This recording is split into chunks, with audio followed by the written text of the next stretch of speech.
Well, hopefully everyone is good. আজকে আমরা simple একটি বেসিক সেটআপ নিয়ে কথা বলবো। It's very much important for every trader. আজকে very very important for SMC, ICT, যে ট্রেডারই হন না কেন আপনি আপনি যে সিস্টেম ফলো করেন না কেন। কারণ আমরা অনেকে অনেক নাম জানি, এসএমসি জানি, আইসিটি জানি, সিআরটি জানি, আইসোমুখো জানি, সাপোর্ট রেজিস্ট্যান্স জানি, প্রিভোট জানি, হ্যাঁ, ডাইভারজেন্সি জানি, ইন্ডিকেটর ট্রেডিং। অর্থাৎ এক একজন এক এক মানে সিস্টেমের এক এক সিস্টেম জানি। বাট আসলে এক্স্যাক্টলি পারফেক্ট যে জায়গাটায় আমাদের কাজ করা উচিত বা পারফেক্ট যে জায়গাটা নিয়ে আমাদের ট্রেড কন্টিনিউ করা উচিত, যেটা আমি গতকালকে আপনারা দেখবেন যে একটা পোস্ট দিয়েছিলাম, যে ফরেক্স হলো স্কিল বেসড ফাইন্যান্সিয়াল মার্কেট। অর্থাৎ আপনার যে স্কিল আছে সেই স্কিলটাকে মার্কেটের সাথে আপনার কন্টিনিউশন করতে হবে, যেখানে থাকবে কি knowledge, knowledge, mindset and discipline. অর্থাৎ আপনার তিনটা জিনিসই দরকার আপনার স্কিলের সাথে সাথে। অর্থাৎ আপনি বোঝার চেষ্টা করবেন একটু কাইন্ডলি, হ্যাঁ, একটু বুঝতে পারলে মানে আপনার যে সাইকোলজিটা আছে অ্যাজ এ ট্রেডার হিসেবে, অ্যাজ এ অ্যানালিস্ট হিসেবে, অ্যাজ এ ইনভেস্টর হিসেবে, আপনার এই জিনিসগুলো ইজ ভেরি মাচ ইম্পর্ট্যান্ট যদি আপনি এই ট্রেডিং মার্কেটে আপনার ক্যারিয়ার গ্রো করতে চান। তো এখানে স্কিল বেসড ফাইন্যান্সিয়াল মার্কেট যেটা বলছে, যে স্কিলটা কি, স্কিলটা হচ্ছে আমাদের লার্নিং। লার্নিং কি, এই যে যে বললাম মাত্র যে এসএমসি, আইসিটি, এফবি, ডাইভারজেন্সি বা যেটা আপনি যে সিস্টেম শিখেন না কেন।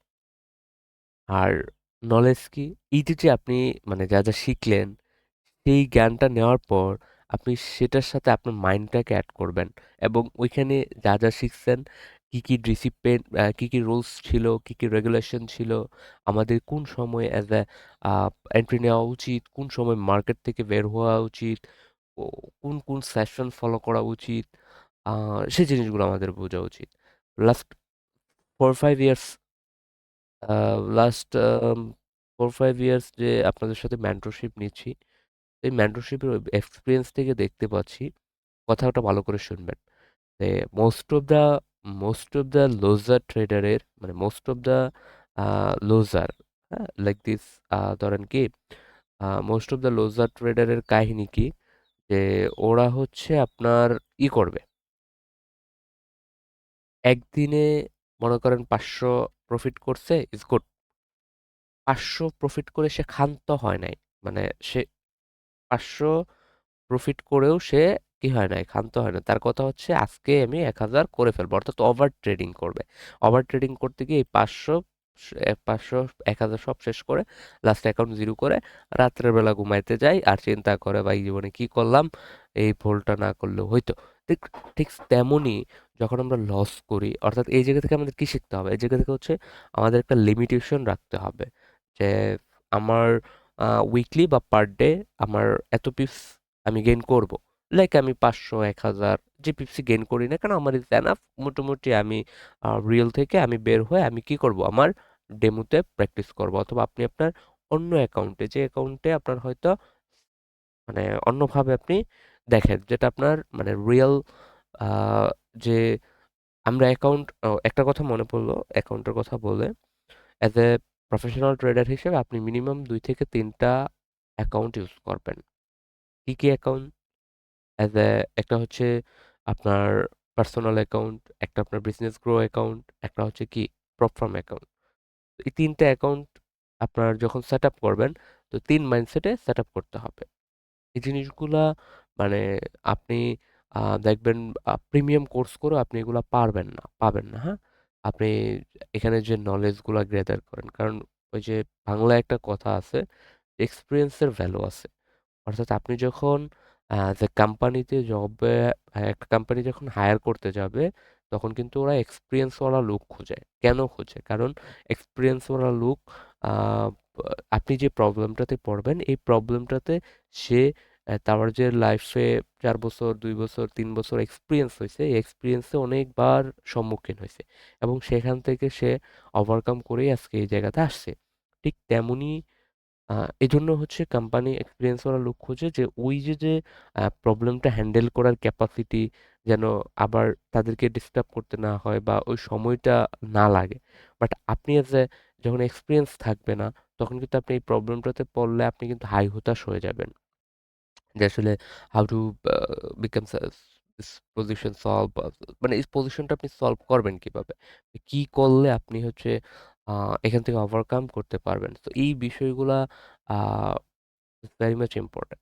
তো এইজন্য আমি বলতেছি, আমি যে কথাগুলো বলতেছি প্রত্যেকটা কথাই আপনার হচ্ছে কি আ মনে করেন আমি তো আ মার্কেটে আইসাই প্রফিট করতে পারি নাই। এটা আপনারা হয়তো আমার বেসে যারা পেইড বেসে জয়েন করে, তো আমি তাদের সাথে আমার লাইফ হিস্ট্রি শেয়ার করছি। আম সবার সাথেই শেয়ার করি। তো আমি কিন্তু মার্কেটে আইসাই প্রফিট করি না। আমি হিউজ মানে আপনারা শুনলে অবাক হবেন আমি কি পরিমাণের আ মানে অ্যামাউন্ট এখানে লস করেছিলাম। তো end of the day is good. বর্তমান খুবই ভালো। বর্তমানে লাস্ট 3 ইয়ার্স প্লাস খুবই ভালো আলহামদুলিল্লাহ। এটা কন্টিনিউ করতে পারলে আর কিছু লাগবে না আশা করি। তো যেটা বলতেছিলাম যে এই যে মানে প্রবলেমগুলা, সো এই প্রবলেমগুলা থেকে আপনার হচ্ছে শিখতে হবে, সেই শিখে তারপর আপনাকে মার্কেটে কাজ করতে হবে। তো যাই হোক, যে কথাগুলো বললাম আপনারা শোনার চেষ্টা করবেন। আর এখানে আরেকটা বিষয় আমি বলি, তো একটা সিস্টেম নিয়ে আমরা কাজ করতে চাচ্ছিলাম, যেটা আপনাদের প্রথমে দেখাইলাম যে এই যে সিস্টেমটা, এই সিস্টেমটা আমরা এসএমসিতে ইউজ করে থাকি।